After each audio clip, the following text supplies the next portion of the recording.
Partidari de fer-hi fotos? Cura amb això, sí. A veure, de fet he posat un capítol per fer fotos. Jo penso que paga la pena d'intentar-ho fer.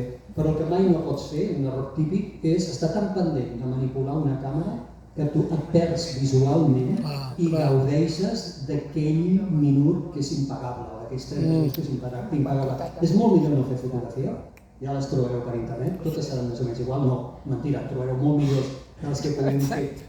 Suposo molts dels que estem aquí, jo hi he inclòs, gaudiu visualment d'ella. Gaudiu. Ara, si a més voleu intentar fer fotos, perfecte, però no deixeu que la foto us domini. Allò típic de veure el món per un visor, no, això s'ha de veure sempre vista.